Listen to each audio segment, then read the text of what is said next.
El 18 de noviembre de 1942, cielo sobre Guadalcanal. La inteligencia japonesa describió además el P-38 como un caza pesado, poco maniobrable e inadecuado para el combate real. Para los pilotos del Imperio era casi una anomalía. 2 motores, 2 colas, una estructura demasiado grande para volar y mucho menos para ganar. Esperaban enfrentarse a la vieja conocida F-4F Wildcat, lenta, predecible, dócil. En cambio, verían algo que sus manuales nunca anticiparon. Esa expectativa se disipó en segundos. Lo que surgió de ese campo estadounidense no fue solo un nuevo caza. Era la encarnación de una doctrina completamente diferente y mucho más peligrosa. Una filosofía basada no en el duelo aéreo, sino en la absoluta superioridad, de altitud, de alcance, de energía, de industria. El P-38 no llegó a competir con el Zero, llegó a ignorarle. Este vídeo cuenta la historia de cómo toda una generación de pilotos japoneses, forjados en la creencia de que la habilidad y el valor eran suficientes, encontraron en los cielos del Pacífico una realidad de la que no podían escapar, ni alcanzar. El P-38 Lightning no venció al Zero en combate, lo eliminó de la ecuación. Esta es la historia de un avión que voló por encima de los sueños de su enemigo y los derribó. Pero antes de profundizar en los datos, hay una estadística que define esta historia mejor que cualquier expresión: 1836. Ese fue el número oficial de aviones japoneses destruidos por cazas P-38 Lightning solo en el Teatro del Pacífico. El número es exacto, los informes abrumadores, y lo que hace que estos datos sean aún más brutales es el silencio.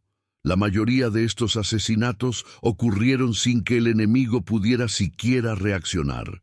Pilotos legendarios como Saburo Sakai, símbolo del orgullo aéreo japonés, empezaron a evitar el combate no por miedo, sino porque simplemente ya no era posible. El enemigo era ahora una figura sobre las nubes que descendió como un rayo y desapareció antes de que el samurái desenvainara su espada. Esta no es solo la historia de un avión, es el epitafio de una doctrina. Si valoras las historias contadas con precisión, análisis y respeto por la memoria de quienes las vivieron, considera dejar tu apoyo al canal.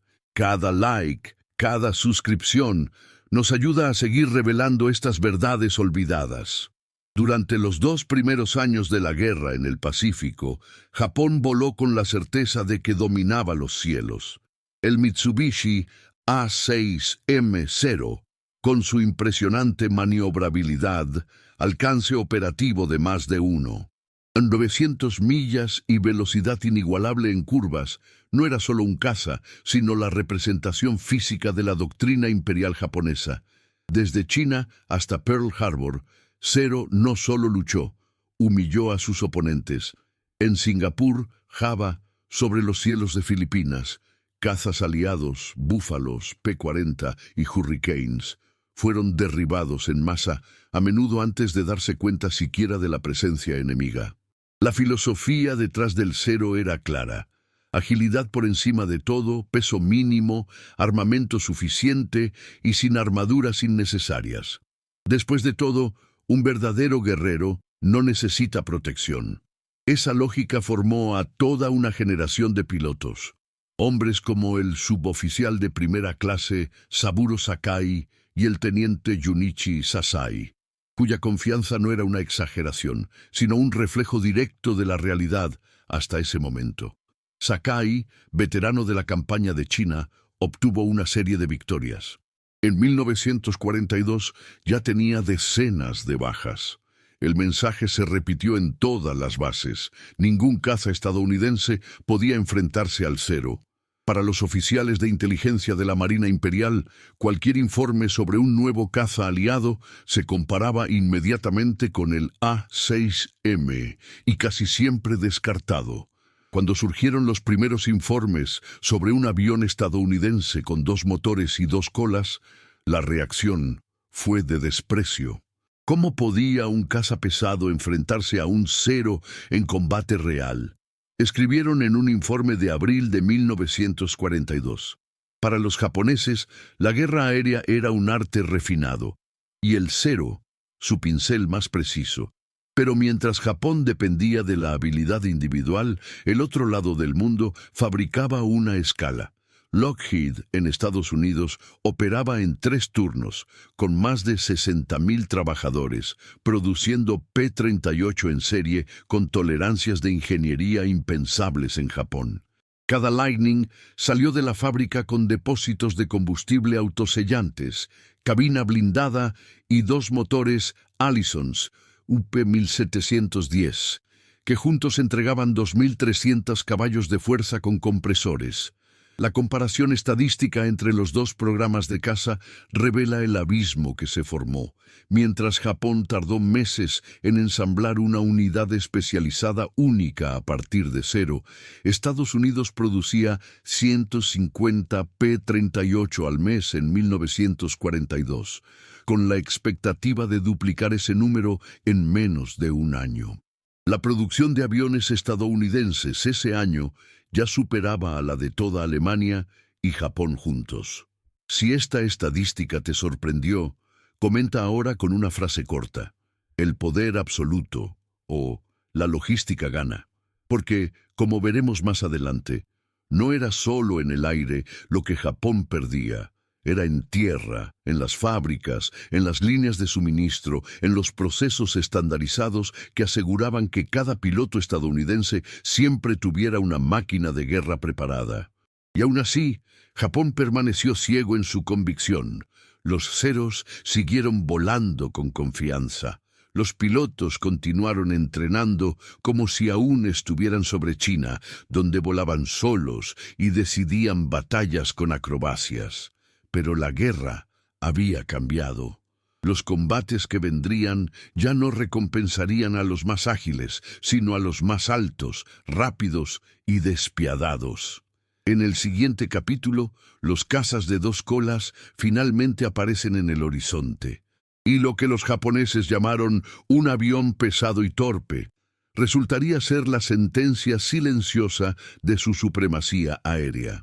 Cuando comenzaron a circular los primeros informes sobre el Lockheed P-38 Lightning entre los servicios de inteligencia de la Marina Imperial japonesa, la reacción fue prácticamente unánime: desprecio. La silueta inusual, con su fuselaje doble y motores separados, parecía a ojos japoneses una aberración técnica, un bombardero acortado intentando hacerse pasar por caza. Pesado, lento y poco maniobrable, clasificaron los analistas del cuartel general naval en Tokio en un memorando fechado en junio de 1942. Para los ingenieros japoneses, creadores del Zero, un avión extremadamente ligero, sin blindaje, sin tanques autosellantes y con una filosofía centrada en la agilidad, el Lightning representaba todo lo que no debía elevarse al cielo.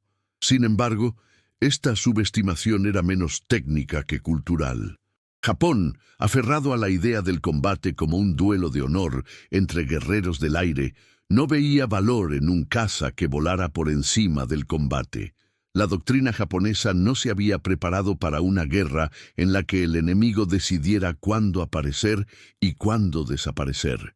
Mientras los pilotos japoneses entrenaban en acrobacias y combates cuerpo a cuerpo, los estadounidenses estudiaban la energía, los ángulos de picado y la ventaja de altitud. El P-38 no fue diseñado para girar en círculos con el Zero. Fue construido para elevarse más allá del techo enemigo, descender sobre él con relativa velocidad supersónica y volar su fuselaje antes de que el piloto japonés siquiera entendiera de dónde venía el ataque. En 1939, cuando Lockheed comenzó el desarrollo del Lightning, en respuesta a una demanda del Cuerpo Aéreo del Ejército de EEU, la especificación era casi futurista: un caza que volaba a más de 400 millas por hora, con un alcance de más de 1.000 millas y un techo de servicio de más de 40.000 pies. Ningún avión en el mundo se acercaba a estos parámetros. Y sin embargo, Para 1941, los primeros P-38E ya volaban con motores turboalimentados Allison's KM 1610, un sistema de refrigeración líquida y armamento centralizado, 4 ametralladoras de calibre, 51 cañón de 20 mines montado en el morro, eliminando el problema de que los cañones convergieran en alas separadas. Nada de esto parecía importar a ojos de la inteligencia japonesa.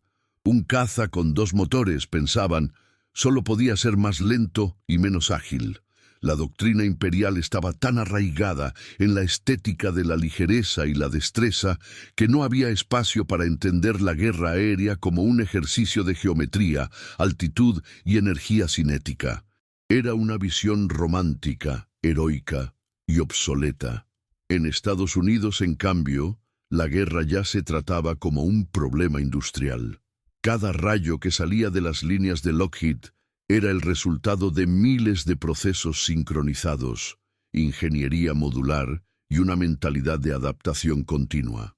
El modelo E evolucionó hacia la F, luego la G, H, J y L, cada una incorporando aprendizajes del combate, mejoras estructurales, nuevos sistemas y refuerzos aerodinámicos. Cuando la inteligencia japonesa volvió a informar sobre el P-38 que ahora sobrevolaba las Islas Salomón, los comandantes continuaron tratándolo como una curiosidad. Un informe de septiembre de 1942 afirma: tiene un excelente ascenso en línea recta, pero sufre de una respuesta lateral pobre, probablemente vulnerable en rincones estrechos. La misma conclusión equivocada, repetida.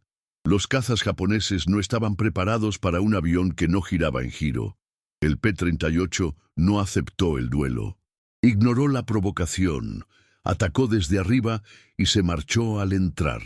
Para los pilotos entrenados en combate acrobático era como luchar contra una sombra, y cuando ocurrieron los primeros enfrentamientos, la realidad se impuso de forma brutal. En combate sobre Guadalcanal, los Zeros intentaron desesperadamente ascender a la altitud del Lightning. Muchos nunca llegaron. Los que llegaron encontraron un enemigo más rápido, más armado y capaz de maniobrar con seguridad a velocidades en las que sus propios controles se volvieron duros, casi bloqueados. El Zero, diseñado para combate lento y cuerpo a cuerpo, perdió completamente su efectividad por encima de las 300 millas por hora. El P-38, con sus flaps en picado y estructura reforzada, mantenía el control total incluso en picados a 500 mph. La guerra había cambiado, y Japón aún no lo sabía. En 1943, tras múltiples encuentros desastrosos, un comandante japonés registró en un informe confidencial: el tipo P-38 debe evitarse en combate a menos que se tenga una ventaja numérica significativa y una posición favorable. Esta frase seca representa una de las mayores ironías de la guerra. Lo que se ridiculizaba como un monstruo torpe se convirtió en el luchador que dictaba los términos del combate, y el primero al que se le recomendó no luchar. Japón no solo subestimó a un avión, había ignorado un nuevo paradigma de guerra, y cuando finalmente entendió a qué se enfrentaba, ya era demasiado tarde. En el siguiente capítulo, el silencio se romperá en el cielo de Guadalcanal. Por primera vez, los Zeros verán lo que realmente significa enfrentarse a un enemigo que vuela más alto de lo que sus ojos alcanzan. 18 de noviembre de 1942. Cielo sobre el canal de Guadalcanal. El sol de la mañana atravesaba las densas nubes, iluminando el campamento de Henderson, recién defendido por las fuerzas estadounidenses. La base aún olía a combustible quemado y metal caliente, restos de los intensos combates de las últimas semanas. Esa mañana, los pilotos japoneses esperaban un patrón familiar: bombarderos pesados escoltados por F-4F Wildcats, los mismos que habían enfrentado antes, los mismos que sabían rodear, acorralar y derribar con precisión. Pero lo que emergió del suelo fue algo que nadie allí había visto en acción. Ascendiendo con una velocidad inusual para aviones tan grandes, llegó el P-38 Lightning del 339 Escuadrón de Caza. Los observadores japoneses, en sus posiciones elevadas, informaron de una formación de aviones de doble cola ascendiendo en un ángulo anormalmente alto. El sonido bajo de los dos motores Allison, sincronizados en un rugido sordo y amenazante, cortó el cielo como un trueno metálico. En cuestión de segundos, el Lightning ganó 5.000 pies de altitud, adelantando a los bombarderos B-17 que debían escoltar, y se posicionó sobre los Zero que se acercaban. Fue la primera reunión real, y fue una masacre silenciosa. Los pilotos japoneses intentaron ascender, pero la tasa de ascenso del A-6M cayó drásticamente desde los 20.000 pies. Sus motores Nakajima Sakae, sin ningún sistema de sobrealimentación, comenzaron a perder potencia crítica precisamente en la zona de confort del Lightning. El P-38, diseñado para patrullas a gran altitud, atacaba desde arriba con energía potencial acumulada. Zero, a su vez, tuvo que levantarse contra la gravedad, en constante pérdida de energía, convirtiéndose en un blanco fácil antes incluso de reaccionar. Uno de los pilotos estadounidenses informó: estaban exactamente donde esperábamos, pero no esperaban que estuviéramos por encima de ellos. Los P-38 se sumergieron en formación cerrada. Sus disparos, concentrados en el morro, creaban una línea de fuego continua, sin necesidad de un cálculo de convergencia. Solo tenías que apuntar y pulsar el gatillo. 3 Zeros fueron derribados en menos de 2 minutos. No se perdió ningún Lightning. Un piloto japonés, capturado semanas después, describiría el ataque como una caída de fantasmas plateados con fuego en el vientre. La expresión se repetía en más de un interrogatorio. Aquellos hombres entrenados en acrobacias y persecuciones se vieron reducidos a objetivos. No hubo combate. Hubo exterminio controlado. La fuerza del impacto no residía solo en la eficiencia técnica. Fue al romper la lógica del combate que sostenía toda la doctrina japonesa. Por primera vez, los pilotos del Imperio se enfrentaron a un enemigo que ya los había visto, alcanzado altitudes que no podían mantener, y eligió el momento exacto para atacar. La guerra aérea ya no es simétrica. La superioridad moral, el coraje y la formación individual ya no eran suficientes. El miedo, aún sutil, empezó a extenderse. En el informe enviado desde Rabaul al cuartel general naval japonés días después, un comandante señaló con frialdad: los aviones estadounidenses de nueva configuración demuestran superioridad en altura y ataque coordinado. Las tácticas convencionales no han demostrado ser efectivas. La frase, aún burocrática, no traducía el cambio en las cabinas, pero marcó el comienzo de una nueva era, y aunque los manuales aún no reconocían oficialmente la amenaza, los pilotos sabían a lo que se habían enfrentado. Desde ese día, cada vez que el sonido grave de 2 motores aparecía en el horizonte, la confianza empezaba a tambalearse, y los cielos del Pacífico ya no pertenecían a quienes volaban con honor, sino a quienes volaban más alto.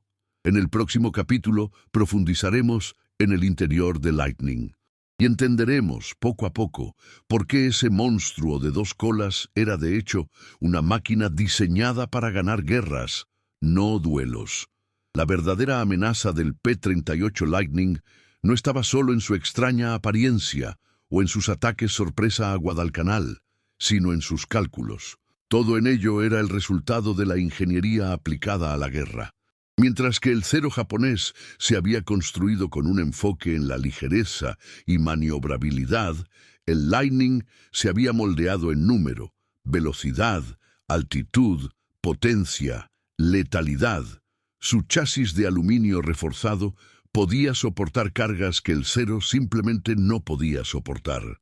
Con dos motores Allison B1710 y turbocompresores General Electric, el P-38 mantenía la potencia máxima incluso por encima de los 30. Teteroso 0 pies, donde el aire se volvía demasiado fino para que los motores japoneses funcionaran eficientemente. El Zero, a su vez, empezó a perder rendimiento a 20.000 pies de profundidad y prácticamente se volvió inútil por encima de esa altura.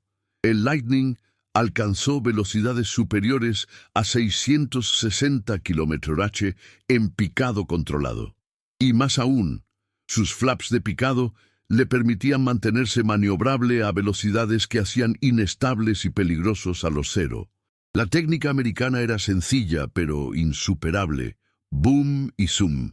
Sube a una altitud mayor, sume en picado con ventaja energética, dispara en línea recta con armamento centralizado, y luego vuelve a subir antes de que el enemigo pueda responder.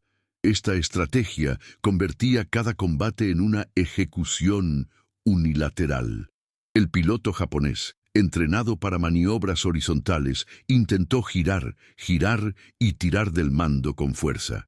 Pero cuando su avión empezó a girar, el Lightning ya estaba a cientos de pies sobre su cabeza, listo para sumergirse de nuevo.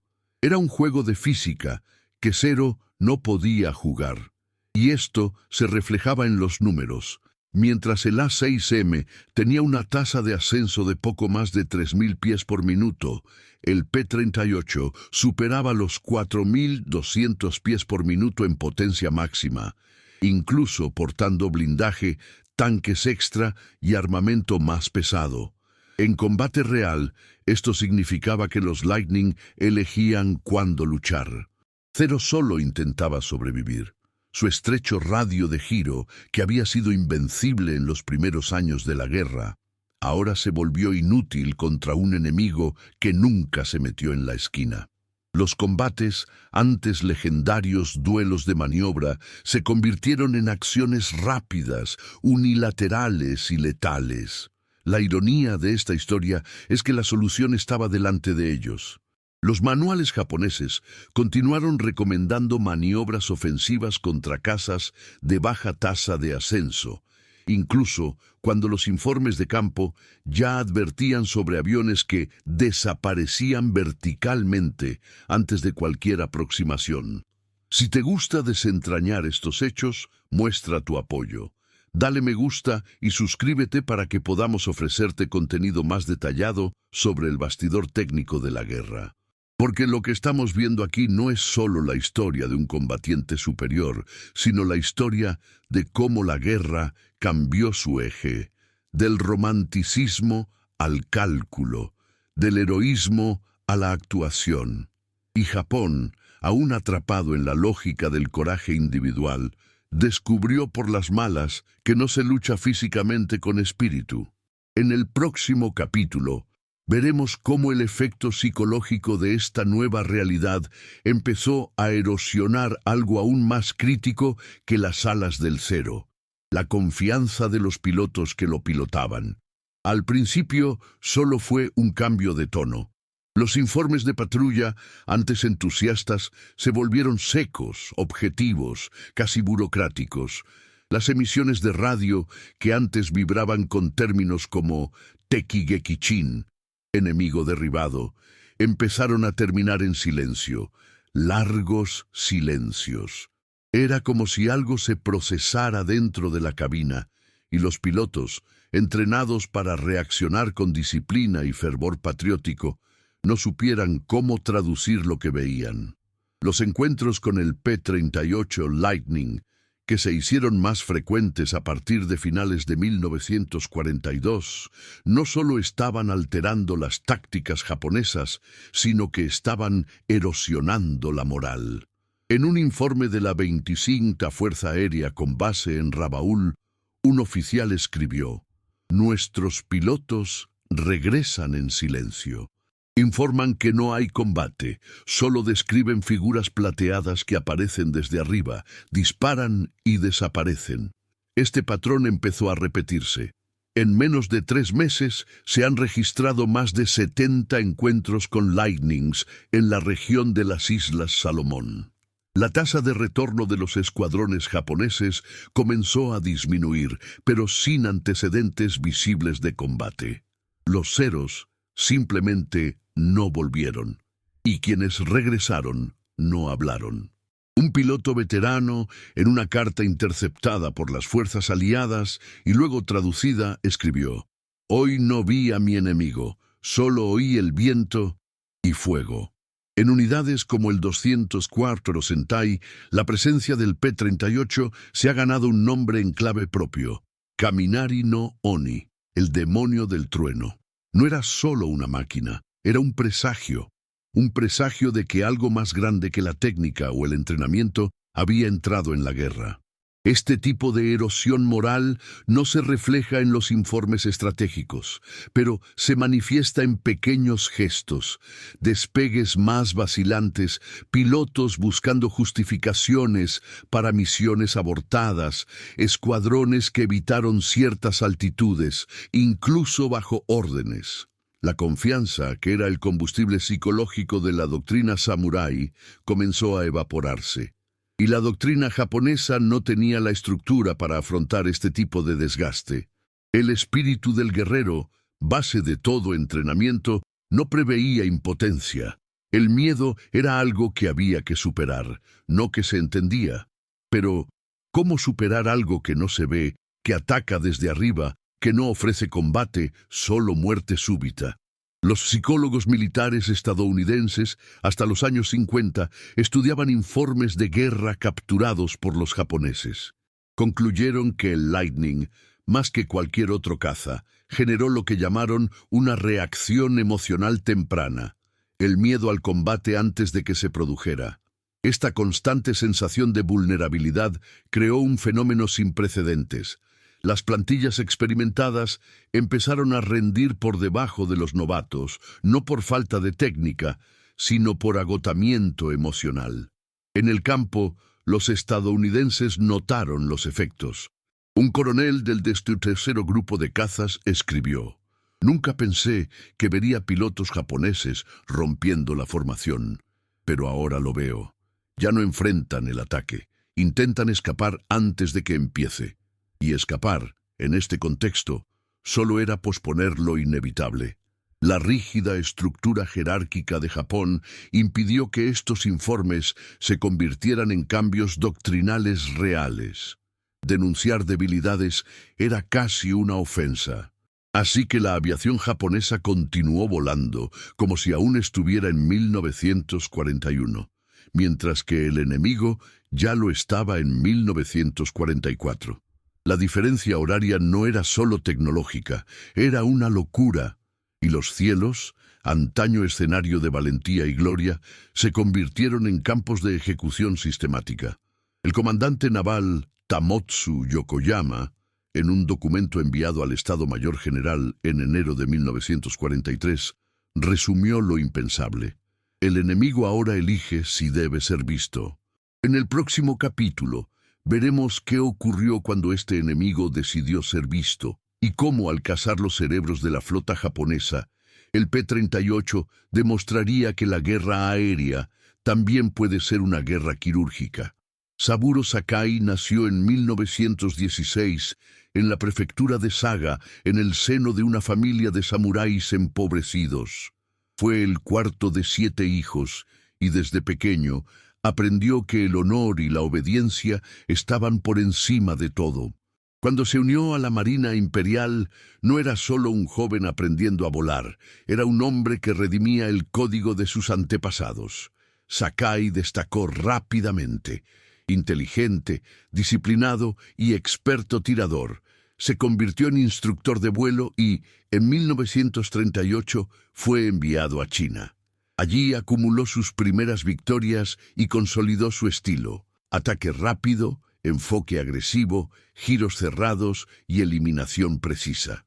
Al comienzo de la guerra en el Pacífico, Sakai ya era una leyenda viva.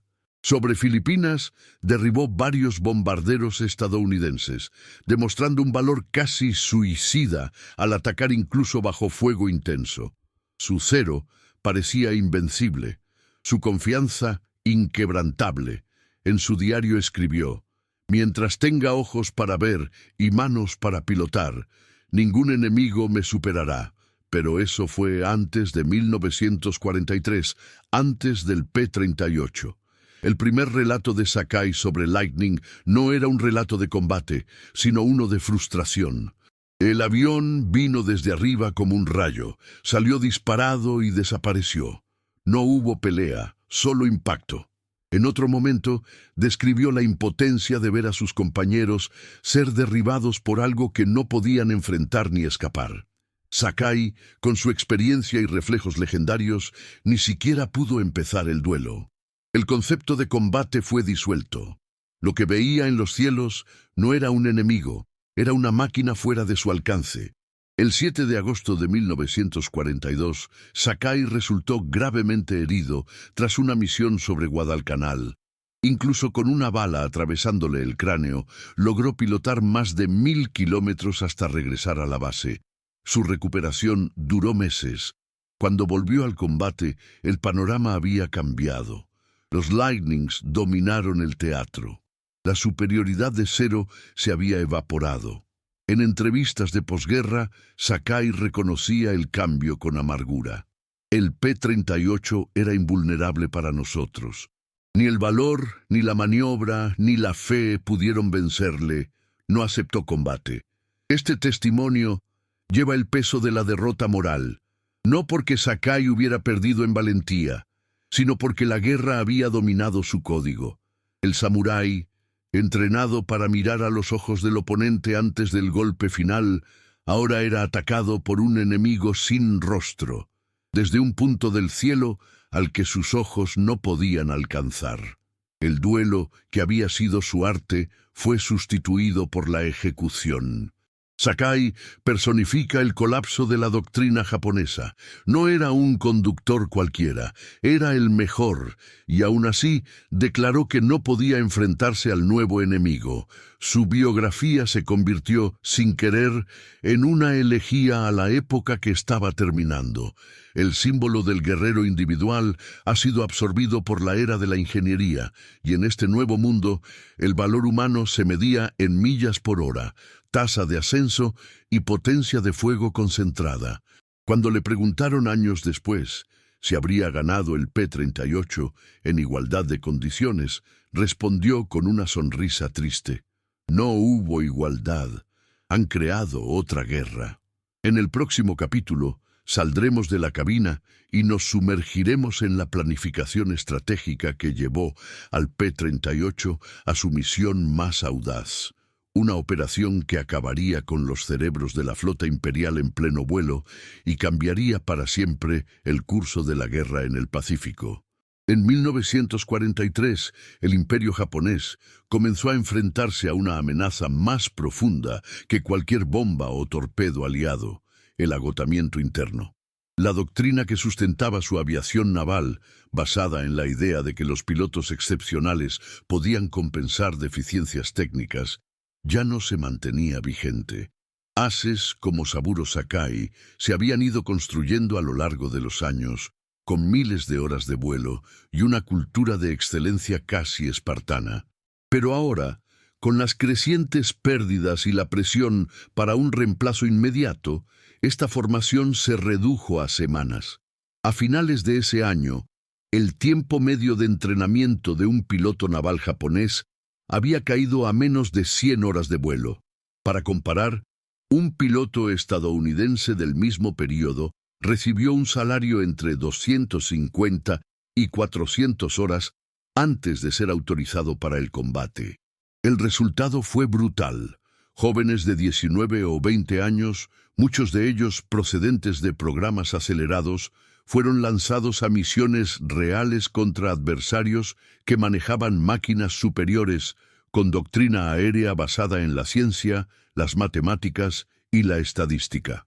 La filosofía japonesa, centrada en la figura del guerrero hábil, No había imaginado una guerra en la que los cálculos balísticos importaran más que los reflejos, y donde la altitud decidiera la victoria antes de que se viera al enemigo. Pero los estadounidenses lo habían predicho, y se adaptó. Aunque Japón seguía creyendo en enfrentamientos heroicos, Estados Unidos construyó el concepto de guerra aérea industrial. Los escuadrones Lightning operaban con planificación táctica, mando por radio y coordinación por radar. Japón seguía entrenando a pilotos para decidir por sí mismos el destino de una batalla.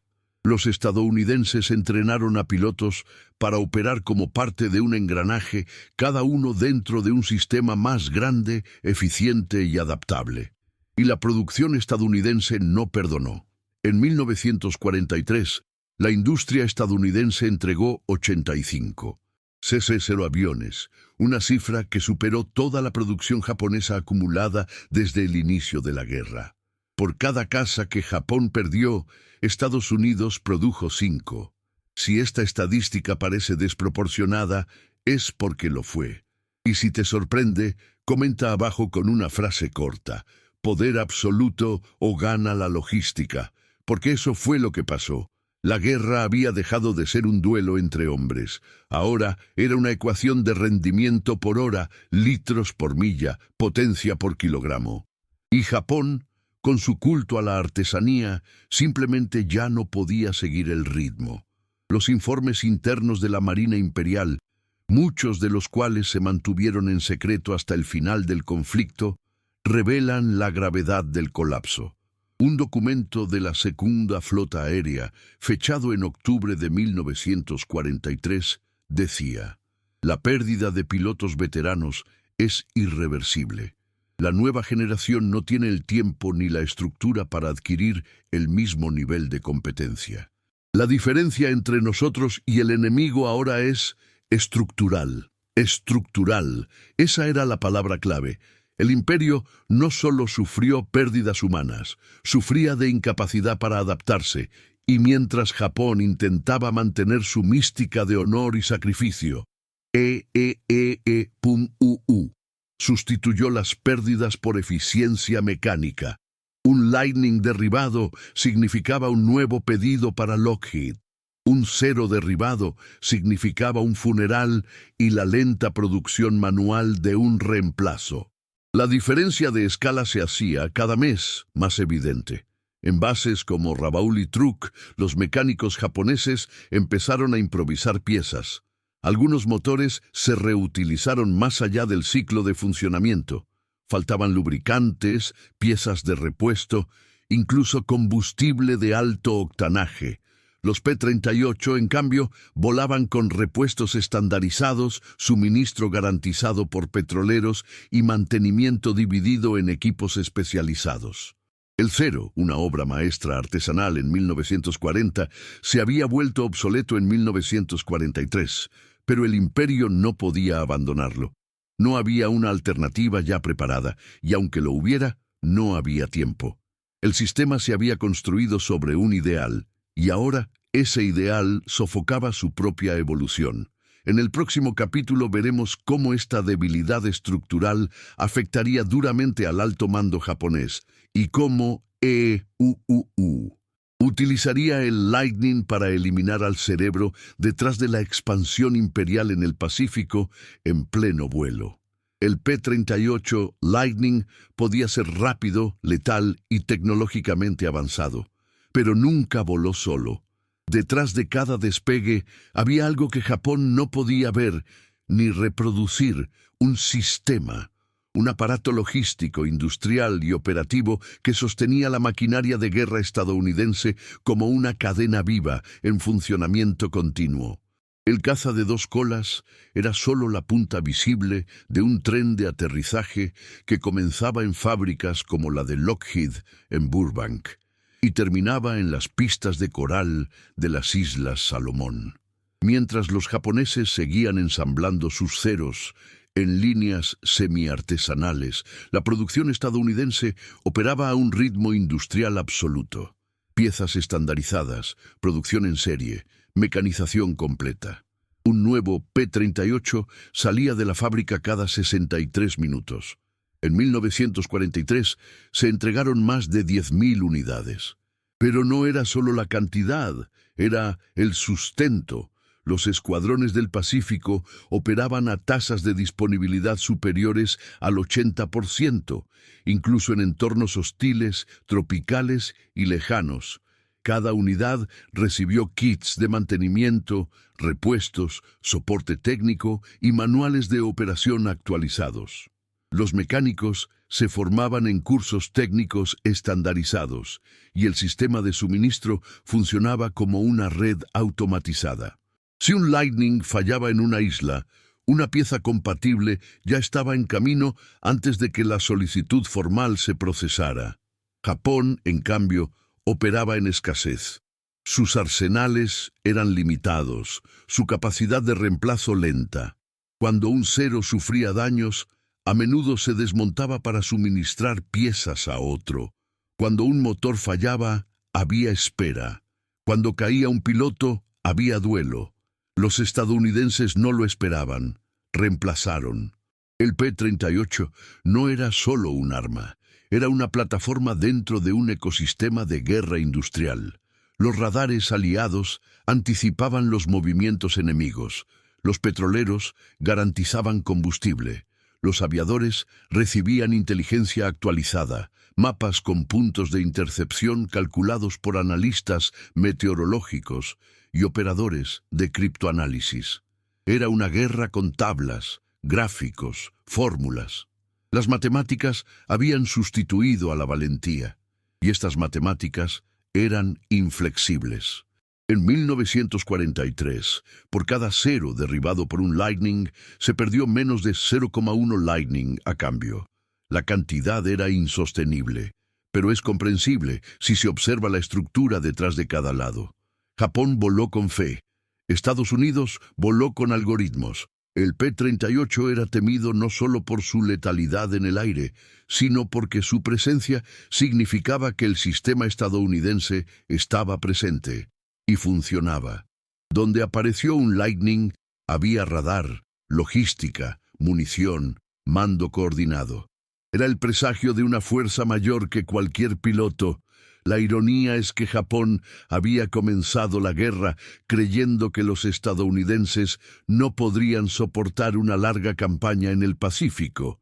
Esa distancia, tiempo y moral pública destruirían el esfuerzo estadounidense antes de que los números contaran. Pero los números han llegado y ganaron. En el próximo capítulo analizaremos el momento en que el P-38 dejó de ser un caza y se convirtió en un arma estratégica de decapitación. Un vuelo planeado hasta el más mínimo detalle, que mostró a Japón que el cerebro de la guerra también podía ser alcanzado en el aire. 18 de abril de 1943. Los relojes marcaron las 7:34 de la mañana cuando la mente militar más brillante de Japón desapareció en los cielos sobre Nueva Guinea. El almirante Isoroku Yamamoto, comandante de la flota combinada y arquitecto del ataque a Pearl Harbor, viajaba en un Mitsubishi G4M Betty, acompañado por un pequeño grupo de cazas A6M0. Su destino era una inspección rutinaria de bases japonesas en las Islas Salomón. Lo que Yamamoto no sabía, y nunca imaginaría, es que los estadounidenses sabían exactamente dónde estaría, a qué hora y qué ruta tomaría. La operación para eliminarlo comenzó días antes, dentro de una sala oscura de inteligencia aliada. Los criptógrafos habían descifrado un mensaje japonés con los detalles del itinerario. La orden era clara: derribar a Yamamoto. Pero el objetivo estaba a más de 700 kilómetros de la base aliada más cercana, en Guadalcanal. Solo un avión pudo cumplir esta misión con la precisión, alcance y velocidad requeridos: el P-38 Lightning. La misión recibió el nombre en clave Operación Venganza. Se eligieron 16 P-38 del 339 Escuadrón. Cada uno estaba equipado con depósitos de combustible adicionales que sumaban casi 1.200 galones por avión. Los cálculos de vuelo eran exactos hasta el punto de la obsesión. Una altitud media de 15 metros sobre el mar para evitar la detección por radar. Velocidad constante para asegurar un consumo estimado. Punto de intercepción definido al minuto. Cada piloto llevaba un mapa con la trayectoria del avión de Yamamoto dibujada a lápiz, basada en el mensaje descifrado. A las 07:10 am, tras casi 2 horas de vuelo en absoluto silencio, los cazas estadounidenses se acercaron a la isla de Bougainville. A las 07:34 avistaron 2 bombarderos Betty escoltados por 6 Zeros. Se identificó el objetivo principal. El capitán Thomas Lanphier se lanzó en su Lightning. En cuestión de segundos, la formación japonesa se derrumbó. Los P-38 atacaron con precisión. Una de las Betty fue incendiada mientras aún estaba en el aire, partiéndose en 2 antes de impactar en el bosque. El cuerpo de Yamamoto fue encontrado horas después, aún con las manos apoyadas en la espada. Había recibido 2 disparos, uno en el hombro y otro en la cabeza. El impacto de la muerte de Yamamoto fue inmediato. Japón había perdido no solo a un líder, sino al estratega más experimentado y respetado de su marina. Internamente intentaron disfrazar el golpe. Oficialmente había muerto en combate aéreo, como un héroe. Pero los informes internos mostraban la desesperación. El enemigo podía ahora eliminar objetivos específicos en regiones remotas, con puntualidad suiza. La Operación Venganza no solo fue una misión de caza exitosa, era una declaración. Mostró que Estados Unidos había alcanzado un nuevo nivel de guerra aérea, donde el alcance, la inteligencia y la coordinación permitían acciones quirúrgicas de impacto estratégico. Ningún avión japonés en 1943 habría tenido una capacidad similar. Ninguno podía volar más de 700 km, evadir radares, localizar un objetivo en movimiento y eliminarlo con precisión antes de regresar sano y salvo. Solo el P-38, y solo con el sistema que lo sostenía. Fue en ese momento cuando Japón se dio cuenta de que la guerra ya no era solo una disputa territorial o de poder de fuego.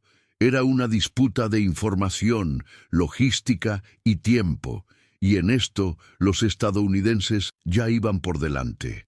En el próximo capítulo entenderemos por qué el P-38 también se convirtió en el terror de los bombarderos alemanes en Europa, y cómo el mismo avión que cazaba a Yamamoto en los trópicos acabó cazando Messerschmitts A-10. 0,0 metros de altitud sobre Berlín. En abril de 1943, tras la muerte de Yamamoto, algo más profundo comenzó a asentarse en los cielos del Pacífico. Y no era solo miedo, fue la realización de que el enemigo se había vuelto invisible. Los pilotos japoneses, entrenados para reconocimiento, maniobra y combate a primera vista, se enfrentaban ahora a un fantasma. El P-38 Lightning no participó en combates tradicionales. Aparecía, disparaba y desaparecía. No hubo duelo. No hubo una confrontación visual prolongada. Zero, diseñado para luchar a corta distancia, girar, esquivar y ganar con el brazo, no tenía nada con qué lidiar, porque el enemigo simplemente no apareció. Era una nueva fase de la guerra aérea, y Japón no estaba preparado. Las misiones de patrulla se han convertido en ejercicios de paranoia. Los informes hablaban de pilotos volando en formación tensa, con los ojos escaneando el azul sobre sus cabezas, sin encontrar nada, hasta que uno estalló en llamas. Los ataques venían de arriba, casi siempre del sol. Los sensores limitados de la época no daban ninguna advertencia. En segundos, todo quedó decidido. El combate aéreo, que antes había durado minutos de maniobras agotadoras, se resolvía ahora en 3 o 4 segundos de picado y fuego preciso. Y entonces, silencio. Un silencio que empezó a impregnar las radios, los hangares, los informes. La doctrina japonesa se basaba en el dominio del campo de batalla a través de la visión y habilidad individuales. Pero, ¿cómo reaccionas ante algo que no ves? ¿Cómo luchar contra alguien que no acepta ser visto? La respuesta fue trágica. No hubo peleas. Los escuadrones japoneses comenzaron a informar de salidas completas sin ningún contacto con el enemigo, y aún así, sin el regreso de aviones aliados. La presencia estadounidense se había vuelto intangible, pero absolutamente letal. Este cambio de paradigma sacudió los cimientos tácticos de la Marina Imperial. Los pilotos novatos, con un entrenamiento reducido y una moral inestable, comenzaron a volar bajo la expectativa constante de un ataque inesperado. Muchos regresaron sin intervenir, justificando que no podían subir, que no podían seguir el ritmo. Surgió un nuevo fenómeno, la evasión previa. Se evitaba el combate en anticipación. Y no era cobardía, era lógico. Cada semana los números lo confirmaban. Donde se avistaba el P-38, la tasa de pérdidas aumentaba. Los propios comandantes japoneses comenzaron a cambiar rutas, evitar regiones e incluso modificar los horarios de patrulla para no coincidir con las ventanas de actividad de los Lightning. Y aún así, fueron alcanzados, porque el P-38 no solo cazaba aviones, buscaba patrones. La inteligencia estadounidense, cada vez más integrada con señales, intercepciones y análisis estadísticos, proporcionaba a los escuadrones datos casi en tiempo real. Lo que antes era una reacción, ahora era anticipación. Japón se encontró atrapado en su propia doctrina. Mientras el enemigo operaba fuera de alcance, fuera del radar, fuera de la lógica conocida. La ironía es que inicialmente se consideró que el P-38 no era adecuado para el Pacífico. Demasiado pesado, demasiado largo, demasiado complejo. Pero esta complejidad resultó ser una ventaja. 2 motores, 2 tanques, 2 sistemas eléctricos. Si uno fallaba, el otro se llevaba de vuelta al piloto. Su alcance de más de 2.000 kilómetros transformó el mapa. Y su techo operativo por encima de los 13.000 metros lo hacía inaccesible para los cazas japoneses, que empezaban a fallar a los 8.000. Era, literalmente, otra guerra, por encima de la antigua. No había espacio para el romanticismo. No había poesía en la curva perfecta, solo había cálculo. Los ataques no venían acompañados de advertencia, no tenían diálogo. Era la negación del combate en su forma más fría, y esta frialdad empezó a erosionar la moral de una fuerza aérea entrenada para luchar como samuráis. Pero los samuráis no vencen a los fantasmas, y los fantasmas ahora estaban armados con .50, radar terrestre y alcance continental. En el próximo capítulo, veremos cómo el mismo concepto de combate invisible cruzaría el mundo y se convertiría en el terror de los cielos de Europa, obligando incluso a los cazas alemanes más avanzados a revisar su confianza en el combate tradicional. A partir de 1944, los cielos del Pacífico comenzaron a ser ocupados por una generación de jóvenes japoneses que tenían algo en común: no estaban preparados. Volaron, pero no lucharon. Sobrevivieron, pero no ganaron. El colapso del sistema de entrenamiento de aviación naval japonés dejó de ser un problema.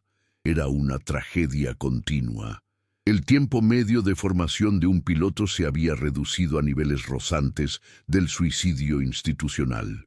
A mediados de 1941, los aviadores japoneses eran considerados la élite de la élite. Graduarse tardaba hasta 2 años, con una instrucción técnica rigurosa, práctica constante y disciplina física y mental. Detrás de cada cero había un profesional moldeado en la excelencia. Pero la guerra no esperó, y Japón no podía seguir el ritmo. A partir de 1943, los cortes de combustible, la destrucción de aeródromos y la urgencia de reemplazar convirtieron los centros de entrenamiento en líneas de producción desesperadas.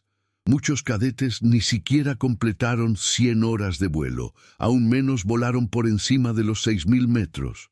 Algunos fueron enviados al frente sin haber disparado nunca a objetivos móviles. Mientras tanto, al otro lado del Pacífico, Estados Unidos entrenaba a sus pilotos en escuelas como Pensacola y Randolph Field con un nivel casi científico. El tiempo medio de entrenamiento aumentó hasta 600 horas. Los futuros pilotos pasaron por módulos de navegación, vuelo nocturno, maniobras de emergencia, combate a gran altitud y coordinación con sistemas electrónicos. La diferencia era brutal. Y si te sorprende este abismo, fíjate en este hecho. En 1944, Estados Unidos entrenó a más de 70.000 pilotos, con 3 o 4 veces más horas de entrenamiento que los japoneses. Por cada joven que Japón lanzaba al cielo con esperanza, Estados Unidos enviaba un experto en guerra aérea. Si esto te impresiona, comenta abajo con ganas logísticas o datos impactantes, porque estos números no mienten. Explican por qué la guerra ha dejado de ser una lucha y se ha convertido en una masacre. La maquinaria bélica estadounidense había logrado industrializar incluso el entrenamiento humano. Los instructores estaban estandarizados, los planes de estudio centralizados y los simuladores se producían a gran escala. Japón, en cambio, improvisó. En Okinawa, los registros muestran a instructores usando modelos de madera para simular objetivos. En algunas escuelas, los vuelos de entrenamiento han sido sustituidos por vuelos mentales, ejercicios teóricos en los que los cadetes cerraban los ojos y simulaban movimientos con las manos en alto. En el campo, las consecuencias fueron devastadoras. Los ceros comenzaron a caer antes de entrar en combate. Muchos ni siquiera pudieron reaccionar. Algunos pilotos se saltaron maniobras básicas, chocaron entre sí o se perdieron de camino de vuelta a la base. En relatos recogidos por la inteligencia estadounidense, los comandantes japoneses describen a los novatos como sacrificios inevitables. La palabra usada era gisei, sacrificio. Ya no se hablaba de ganar, sino de morir con dignidad. La doctrina, que antes se basaba en la experiencia, ahora se basaba únicamente en la retórica, y hasta eso empezaba a desmoronarse, porque el enemigo, por el contrario, no solo sobrevivió, sino que volvió a volar al día siguiente. El P-38, con sus 2 motores y cabina presurizada, ofrecía al piloto seguridad y control. Sus sistemas permitían aterrizajes de emergencia, incluso en caso de fallo parcial, y cada piloto derribado era, si era posible, rescatado. Había logística para eso, había planes. Para Japón, perder a un piloto era perder una generación. Para Estados Unidos era una estadística y un reemplazo ya en desarrollo. Esta diferencia de enfoque marcó el destino del conflicto aéreo. En lugar de duelos, había ejecuciones. En lugar de resistencia, evasión. El cielo, que antes era un campo de honor, se convirtió en un cementerio de promesas interrumpidas. Y en este campo, cero, símbolo de gloria en 1941, se convirtió en símbolo de obsolescencia en 1944. En el próximo capítulo veremos cómo esta disparidad en la preparación alcanzó su punto álgido y por qué Japón tuvo que recurrir a la única respuesta posible a la lógica industrial estadounidense: convertir a sus pilotos en armas vivientes. En julio de 1943, un P-38 regresó a la base en Guadalcanal con el motor derecho completamente destruido, el tren de aterrizaje inutilizado y más de 250 agujeros de bala en el fuselaje. Aún así, aterrizó sin problemas. El piloto herido en el brazo salió de la cabina. El avión fue reparado y volvió al servicio en menos de una semana. Casos como este no eran una excepción. Eran rutinarios.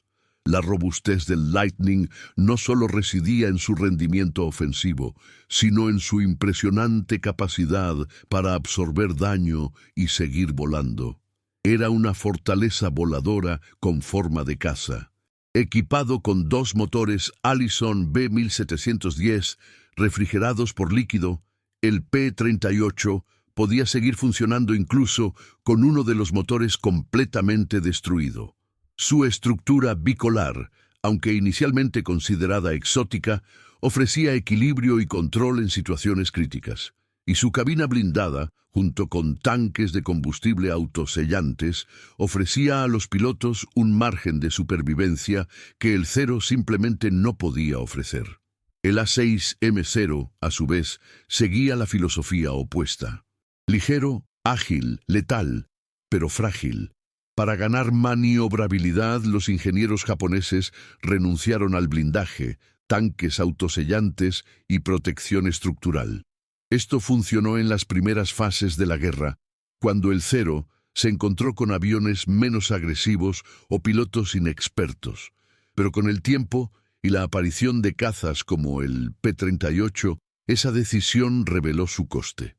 Solo hizo falta un disparo bien dirigido. Un solo proyectil prendió fuego al tanque. El avión se convirtió en una antorcha. Y el piloto, sin eyector y sin protección, fue envuelto en llamas en segundos. No había margen de error. Esta disparidad entre ambos proyectos reflejaba filosofías opuestas sobre la guerra. El Zero requería perfección, maniobras impecables, iniciativa constante y un valor extremo. Lightning aceptó la imperfección. Estaba diseñado para resistir fallos, daños, decisiones precipitadas y aún así dar al piloto la oportunidad de regresar. Y esta oportunidad lo cambió todo. Porque un piloto que sabe que puede sobrevivir, vuela mejor. Asume riesgos calculados, ataca con frialdad, vuelve para contar. La moral de las unidades estadounidenses creció no solo por la victoria en los combates, sino también por la confianza en que sus aviones se encargarían de ellos. La moral japonesa se estaba desplomando. Era la lógica invertida de la guerra. No bastaba con ser bueno en ataque. Era necesario para sobrevivir al contraataque. Lightning ofrecía esta garantía. Y no solo en casos aislados. Los documentos de mantenimiento revelan que para 1944, alrededor del 80% de los P-38 dañados en combate en el Pacífico estaban regresando al aire. Más de la mitad fueron reparados en el campo. Y muchos de ellos volvieron a la acción en menos de 10 días. Fue una tasa de resistencia sin precedentes para los combatientes de esa generación. Mientras tanto, los hangares japoneses acumularon fuselajes irrecuperables, pilotos muertos y piezas desaparecidas. En Okinawa, los registros muestran que la mayoría de los Zero derribados se incendiaron antes incluso de tocar tierra, y el impacto psicológico de esto fue profundo. La radio enemiga no anunció derrotas, pero el silencio delató la ausencia. El P-38 no solo ganó, volvería. Y este regreso repetido, casi terco, creó un símbolo. Los pilotos estadounidenses empezaron a ver el Lightning como algo más que una máquina. Era un escudo, un socio, una promesa de regreso. Los japoneses, en cambio, vieron un depredador que no podía ser detenido ni destruido. El resultado fue previsible. Mientras la moral estadounidense se disparaba, motivada por misiones exitosas y compañeros que regresaban, la moral japonesa se disolvía en frustración y miedo. El duelo se había vuelto unilateral. Y el impacto de esto se sentiría no solo en los campos de batalla, sino en las decisiones estratégicas del alto mando japonés, que, ante la incapacidad de ganar o sobrevivir, eligió una alternativa que cambiaría para siempre la historia de la guerra aérea. En el próximo capítulo, veremos cómo el colapso de la doctrina de la supervivencia llevó a la creación de una doctrina de sacrificio, y cómo los kamikazes surgieron no como un arma de fe, sino como un último recurso frente a la ingeniería estadounidense. En 1944, mientras Japón aún intentaba defender el cielo con aviones cada vez más frágiles y pilotos cada vez más sin entrenamiento, Estados Unidos ya sobrevolaba sus costas con algo aún más decisivo que ametralladoras: cámaras. La variante F-5 del P-38 Lightning, desarmada pero equipada con el equipo de reconocimiento más avanzado de la época, se convirtió en los ojos invisibles de la guerra. Viajando a altitudes inalcanzables para cualquier caza japonés, los F-5 cruzaron el Pacífico como centinelas silenciosos. Un solo vuelo podía capturar miles de fotografías en alta definición, revelando no solo posiciones de las baterías antiaéreas, sino también patrones de combustible, trabajos en curso, cambios en las pistas de aterrizaje y el movimiento de los barcos. En muchos casos, estas imágenes se analizaron el mismo día en centros de inteligencia de Pearl Harbor, Brisbane o incluso Washington. La guerra, que antes se decidía por instinto, ahora se decidía por análisis de imágenes. Para los japoneses, esto era una amenaza invisible e irrefutable. Un F-5 sobrevoló sus bases sin ser detectado. Cuando el enemigo finalmente lo localizó, ya era demasiado tarde. Era demasiado alto, demasiado rápido, demasiado lejos. Los ceros subieron todo lo que pudieron, dispararon al azar, pero el Lightning ya se había ido, y la misión completada. Los informes japoneses comenzaron a informar de un patrón recurrente: ataques a posiciones recién construidas, bombardeos quirúrgicos contra hangares camuflados, destrucción de depósitos ocultos en la selva. ¿Cómo fue posible? ¿Cómo sabían los estadounidenses dónde apuntar? La respuesta fue volar a más de 10.000 metros de altitud, en forma de un avión plateado con ojos de cristal. En una de estas misiones, un solo F-5 cartografió toda la costa de la isla de Rabaul, registrando la presencia de más de 200 buques y 150 aviones aparcados en hangares. 3 días después, llegaron los B-24. En 45 minutos, lo que había sido una base estratégica japonesa se convirtió en una colcha de cráteres en llamas. Esta era la lógica del nuevo tipo de guerra: no reaccionar, sino anticipar. Y para eso era necesario ver. El P-38, con su estructura estable, motores fiables y alcance extraordinario, era la plataforma perfecta para ello. La versión F-5 sustituyó las armas por cámaras Fairchild K-17 y K-22, con objetivos de alta resolución capaces de registrar detalles a 30.000 pies de altitud. Su alcance de vuelo podía superar los 3.000 kilómetros con tanques auxiliares. Era un avión hecho para ver y regresar. Las fotografías capturadas por estos aviones cambiaron el curso de la guerra. En operaciones como la toma de Saipan, Guam e Iwo Jima, los mapas usados por los generales estadounidenses se basaban enteramente en misiones de reconocimiento realizadas por F-5. Cada búnker, cada búnker, cada búnker, cada red de trincheras había sido fotografiado, medido y analizado antes de que el primer soldado tocara tierra. Los japoneses, en cambio, no tuvieron una respuesta comparable. Sus aviones de reconocimiento, como el Mitsubishi Ki-46 Dina, eran vulnerables, lentos y operaban a altitudes más bajas. Muchos fueron masacrados antes de regresar, y hasta quienes regresaron rara vez trajeron imágenes claras o útiles. Había falta de tecnología, falta de estructura, falta de tiempo. La guerra ya había superado la fase de confrontación física. Ahora era una guerra de información, y los estadounidenses veían el tablero con total claridad. Japón, con los ojos vendados, se vio obligado a reaccionar en la oscuridad, y el precio de esta ceguera se pagó diariamente en vidas, barcos y aeródromos destruidos. La moral, ya sacudida por la supremacía táctica del P-38 en combate, se hundió aún más ante un enemigo que parecía saberlo todo, y llegar primero. El impacto psicológico fue devastador.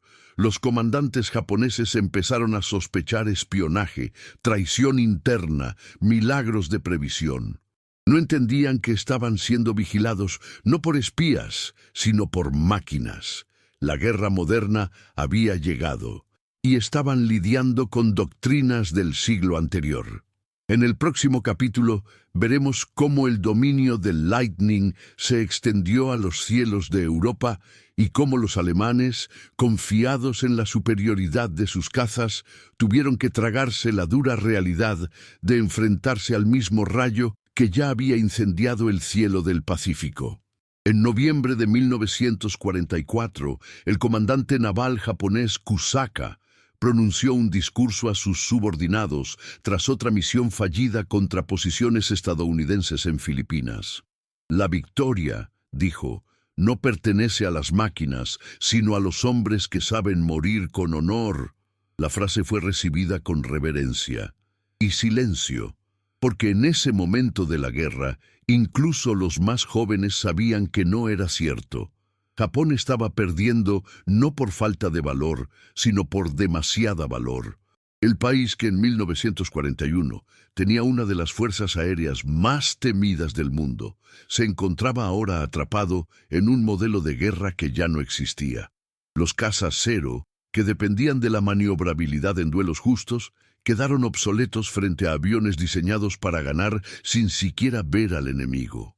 Pero la doctrina japonesa, arraigada en siglos de tradición samurái, no admitía esto. En vez de adaptarse, se resistió. En lugar de modernizarse, duplicó la demanda de pilotos. Se esperaba que compensaran la falta de blindaje con maniobras más audaces, que superarían los radares con instinto, que superaban a los turbocompresores con espíritu. Era el intento de usar la moralidad como munición. Pero el enemigo ya había cambiado su idioma.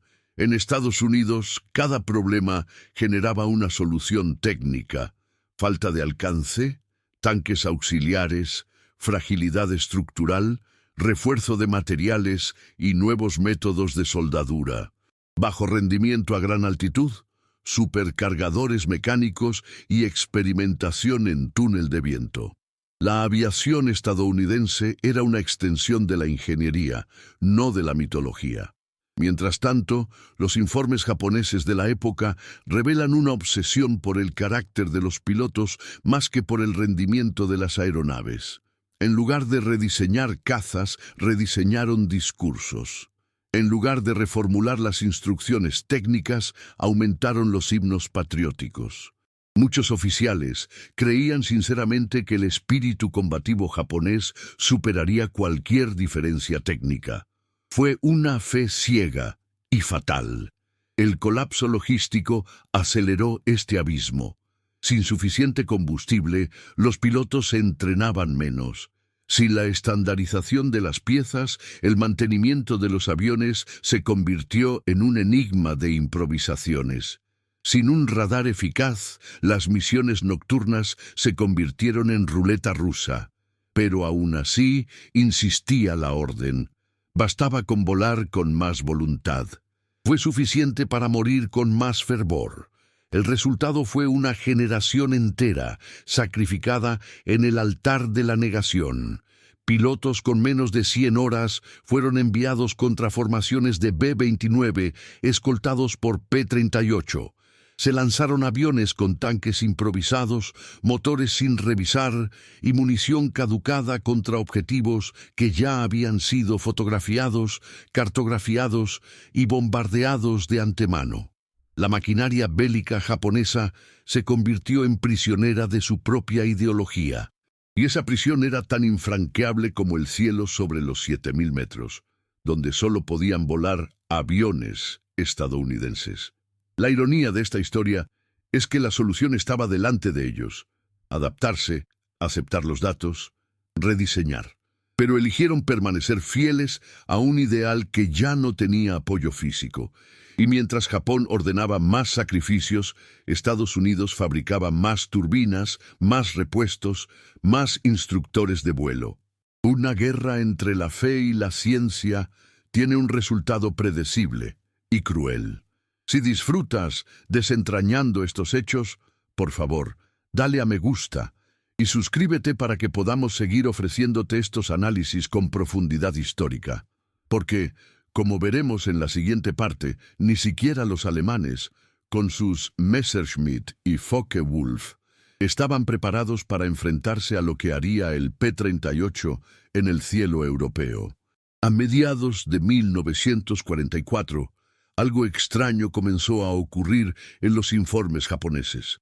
El número de ataques a convoyes terrestres, depósitos de municiones y puestos de mando se disparaba, pero no eran bombarderos pesados.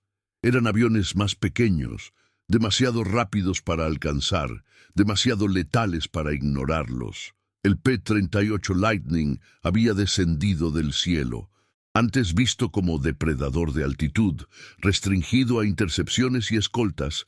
El rayo de dos colas también comenzó a operar cerca del suelo, rompiendo carreteras, destruyendo puentes y aplastando columnas logísticas con una precisión devastadora. Esta nueva fase operativa del P-38 lo convirtió en una plataforma táctica completa.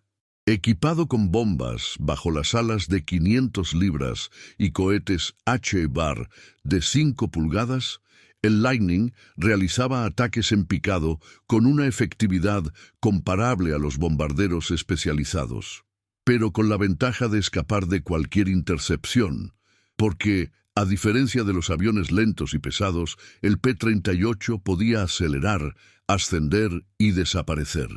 Su versatilidad desconcertaba a los estrategas enemigos. ¿Era un luchador? ¿Un bombardero ligero? ¿Un avión de apoyo? Era todo esto, al mismo tiempo. Las misiones de interdicción cortaron suministros en islas remotas, mientras que ataques coordinados destruyeron aeródromos antes de que los cazas enemigos pudieran despegar.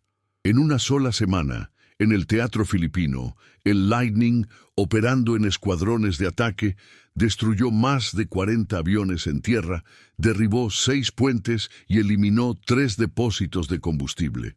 En otro episodio, los P-38 sobrevolaron columnas japonesas en retirada, lanzando bombas con precisión quirúrgica, mientras otros cazas, también Lightning, mantenían cobertura aérea, eliminando cualquier intento de reacción.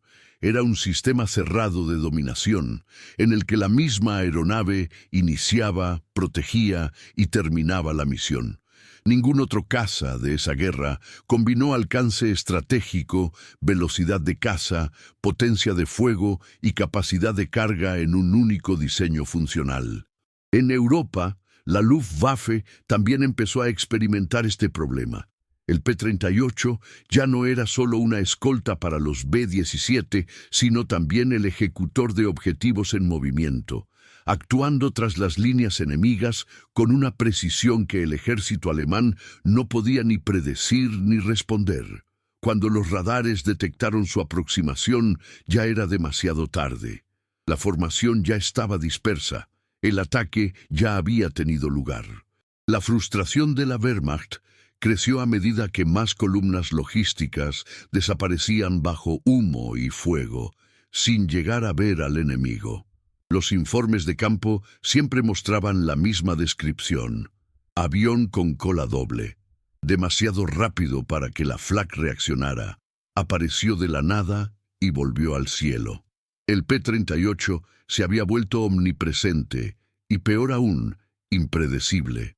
Era un sistema aéreo que podía operar de forma independiente, sin la necesidad constante de apoyo o logística adicional. Tenía la autonomía para llegar, la inteligencia para localizar y la fuerza para destruir. La Fuerza Aérea de EE-U comprendió esto rápidamente y comenzó a emplear el Lightning como multiplicador táctico de fuerza. Sus misiones estaban diseñadas para desestabilizar no solo al enemigo en el campo, sino también la cadena de mando, la moral y la sensación de seguridad. porque dondequiera que hubiera un depósito oculto, un convoy en movimiento o una base hacia atrás, también existía la posible sombra del P-38. La presencia psicológica de la aeronave ya era un elemento disuasorio. Ya no se trataba de dominar el espacio aéreo, sino del colapso de la iniciativa enemiga. Cuando el enemigo necesita mirar al cielo antes de mover una pieza de artillería, ya ha perdido libertad táctica. Japón, con sus deficientes sistemas de radar, no pudo anticipar estos ataques. Y cuando lo hizo, fue con unidades ya debilitadas, mal armadas, no preparadas para un combate dinámico. La versatilidad estadounidense, sostenida por una cadena industrial que producía no solo aviones, sino también doctrina, repuestos e informes técnicos, contrastaba con el esfuerzo japonés, cada vez más reactivo, desesperado y aislado. El P-38 no era solo una plataforma de combate, era la proyección de todo un país, funcionando como una sola pieza de engranaje. Y este engranaje fue aplastando poco a poco con cálculo las estructuras del imperio. En el próximo capítulo entenderemos cómo esta máquina aérea multirol aún tenía un último papel decisivo, como cazador de cazas, porque incluso la promesa alemana de dominar el futuro con tecnología supersónica tendría que enfrentarse al último rayo del pasado. En 1945, una carta interceptada por la inteligencia estadounidense reveló algo que ningún informe oficial japonés se atrevía a admitir. Escrito por un joven piloto destinado en Iwo Jima, el texto decía: «Cuando veo las dos colas venir del cielo, se me hunde el estómago. No rezo para ganar, solo pido poder saltar». Ese joven no era un cobarde. Fue el resultado de toda una generación obligada a enfrentarse a una muerte segura en aviones que ya no estaban a la altura de la leyenda. El A-6M0, que antes era símbolo de invencibilidad y orgullo imperial, se había convertido en una trampa voladora, glorificada en los carteles, pero condenada en las vías. La propaganda insistía en la imagen del héroe que maniobraba como nadie, que enfrentaba 10 años y regresaba con honor. Pero los pilotos lo sabían, y en silencio sentían lo contrario. En los hangares improvisados de las islas del Pacífico, la escena se repetía: jóvenes en fila, con menos de 100 horas de vuelo, abordando aviones frágiles, sin blindaje, con instrumentos desgastados y sin una expectativa real de regreso. El mito había muerto antes incluso de ser masacrado, y no fue un general ni una bomba quien lo mató, fue la realidad, impuesta por máquinas que venían de al otro lado del océano, con 2 motores, compresores y una ingeniería racional. El P-38 Lightning representaba todo lo que el Zero ya no podía ser: rápido, resistente, fiable. En combate, la diferencia era evidente. Fue suficiente para que el Lightning apareciera a altitud, para que las radios japonesas se quedaran en silencio. No había planes de intercepción, hubo evasión, no había esperanza de duelo, había miedo a la persecución. Algunos pilotos veteranos comenzaron a sabotear sus propios despegues. Los informes capturados indican que las tripulaciones de tierra, al ver la aproximación de los P-38, dudaron en repostar. No por deserción, sino por reconocimiento. Ya no era combate, era ejecución. Zero no podía subir, no pudo resistirse a una ráfaga, y no podía huir. Era la antítesis de todo lo que Japón había prometido a sus héroes. En Okinawa, un comandante de escuadrón anotó en su diario: «El espíritu es fuerte, pero el espíritu no se eleva 7.000 metros y no vuelve con el motor en llamas». La doctrina de la superioridad moral, construida desde los años 30, se estaba derrumbando técnicamente. Lo que antes era fe, ahora era una sentencia. Los pilotos ya no morían por convicción, sino por abandono doctrinal. El símbolo definitivo de la Fuerza Aérea Japonesa, que dominó el cielo en los primeros años de la guerra, Ahora se incendió antes incluso de llegar a la zona de combate. El contraste con la fuerza estadounidense fue brutal. Mientras los Zero morían, el P-38 acumulaba roles, misiones y victorias. Fue el caza el que también bombardeó, que también fotografió, que también escoltó. Y lo más importante, fue el luchador quien regresó. Con cada rayo que aterrizaba, incluso dañado, un piloto volvía a la cuenta. Con cada misión completada con precisión milimétrica, la confianza estadounidense aumentaba y la confianza japonesa se desplomaba. El cielo del Pacífico ya no era escenario de combates aéreos. Era territorio ocupado, y quienes aún intentaban resistir sabían que iban contra el tiempo, contra la física, contra la lógica. El P-38 no solo era un avión superior, era el fin simbólico de una era, la época en la que el valor era suficiente, en la que ganó agilidad, en el que el espíritu podía desafiar la materia, porque ahora las reglas estaban dictadas por la altitud, la velocidad, el blindaje y el alcance, y en estos aspectos Zero no tenía ninguna oportunidad. La transformación fue cultural, profundo, irreversible. El guerrero romántico se convirtió en otro punto más en el radar, y ese sonido bajo de los dos motores, hasta entonces desconocido, se convirtió en el sonido de lo inevitable. Los relámpagos que cruzaban los cielos ya no traían solo destrucción. Me trajo vergüenza. La vergüenza de luchar con herramientas que mentían, de obedecer doctrinas que ignoraban los hechos, morir por un mito que ya había sido enterrado por cálculos y engranajes. En el próximo capítulo, veremos cómo los comandantes japoneses, ante el colapso doctrinal, buscaron su arma definitiva, el sacrificio deliberado, ya no para ganar, sino para demostrar que aún había algo que ofrecer, aunque fuera su propio cuerpo. Porque cuando la máquina falla, el imperio recurre a la desesperación, y la desesperación tiene alas, pero no regresa. Tras el fin de la guerra, cuando el silencio reemplazó a los motores y las banderas dejaron de ondear, Japón se encontró frente a un espejo irreversible. Era una nación derrotada no solo en mapas, sino en lógica. Los escombros no estaban solo en las ciudades, estaban en las ideas.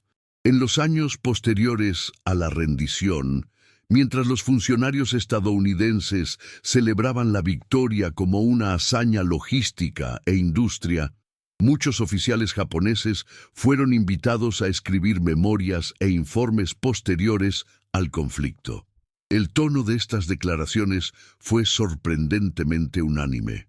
Habían confiado en el espíritu, pero subestimado la ciencia. Uno de los testimonios más famosos fue el del almirante Ugaki, quien dijo: «Lo que nos faltó no fue coraje, era cálculo». Otros pilotos, como Tetsuzo Iwamoto, antiguos de la aviación, informaron sentirse impotentes frente al P-38. No sabíamos dónde estaba, solo lo vimos cuando ya era demasiado tarde. No era un avión, era un fantasma.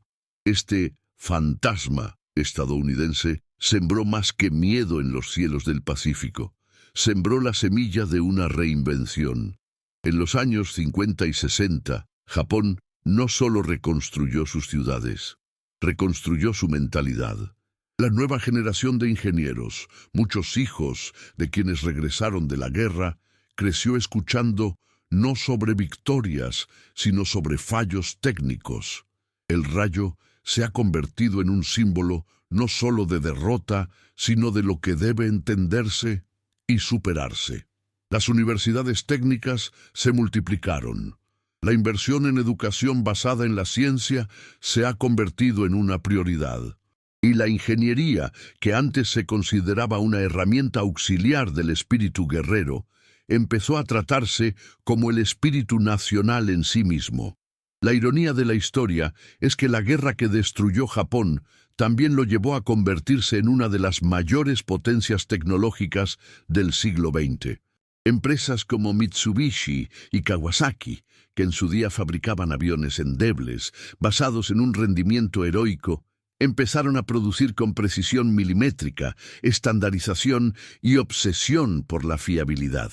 El lema ya no era «vuela con honor», era «nunca te sorprendas con un P-38 otra vez». La cultura industrial japonesa de posguerra bebía directamente del dolor causado por la aviación estadounidense. El trauma de ver a sus mejores pilotos chocar sin posibilidad de reacción no ha desaparecido. Se transformó en un plan, un proyecto, una revolución silenciosa. Los ingenieros que situaron a Japón en la cima de la industria electrónica y automovilística mundial no fueron formados por generales, sino por fracasos. Y entre todas las imágenes que representaban este fracaso, ninguna era tan impactante como las dos colas plateadas cruzando el cielo, invisibles al radar, mortales al tacto. Hoy, cuando se observa la obsesión japonesa con la precisión, el control de calidad, la fiabilidad técnica, es imposible ignorar el eco de ese pasado. El Lightning, un avión nacido en fábricas americanas, moldeado por líneas de montaje y exhaustas pruebas, se ha convertido sin querer en profesor. La clase fue dura, pero se aprendió. El Japón que renació en los años 60 y 70 no era el mismo que el que despegó de Rabaul o Iwo Jima. Era un país que ahora entendía que la valentía sin ciencia es sacrificio vacío. Esa doctrina sin datos es poesía ciega.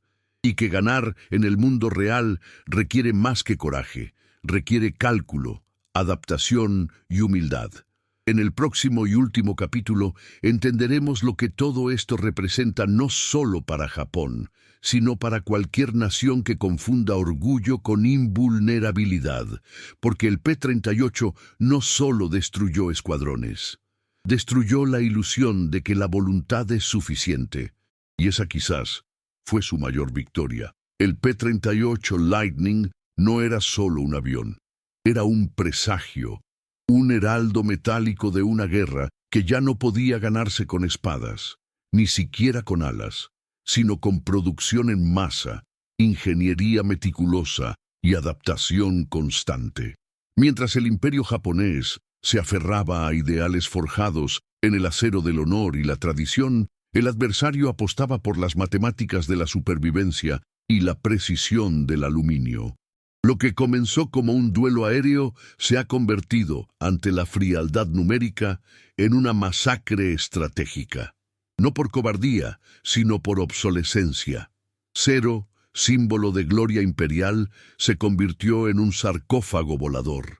El relámpago americano, ridiculizado al principio, cruzó los cielos como instrumento de una nueva doctrina. Atacar desde donde no se ve, ganar antes del combate, sobrevivir para luchar mañana.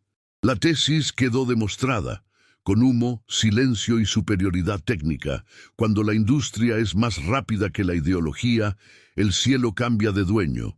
Y esa lección no pertenece solo a Japón, resuena de todo imperio que confunde valentía con competencia, fe con logística. Porque la guerra moderna no pregunta quién es más valiente, sino quién calcula mejor. La gran lección del Pacífico es simple pero devastadora. La logística no apoya la estrategia, la determina. El volumen supera al talento, la doctrina ciega pierde ante el aprendizaje continuo, y toda nación que no se adapta está, en la práctica, ya derrotada. En 1946, cuando fue entrevistado por una comisión estadounidense, el general alemán Alfred Jodl fue al grano. Fuimos derrotados por camiones, no por tácticas. Era la admisión de que, detrás de cada bomba lanzada, había un engranaje, y detrás de cada victoria, un depósito lleno. Si valoras este tipo de análisis y crees que la historia merece ser contada con profundidad y respeto, deja tu me gusta ahora y suscríbete al canal. Nos ayuda a seguir trayéndote datos olvidados, voces ocultas y datos que revelan lo que realmente ha moldeado el mundo. Comenta abajo, ¿cuáles fueron los datos más impactantes que descubriste en este vídeo? Y toca la campana porque el próximo acontecimiento histórico podría cambiar la forma en que ves toda la Segunda Guerra Mundial. No te vayas todavía, escucha la próxima historia real que aparecerá en pantalla. Recuerda siempre, la logística determina la estrategia. Mira el siguiente vídeo aquí en el canal con otra historia increíble.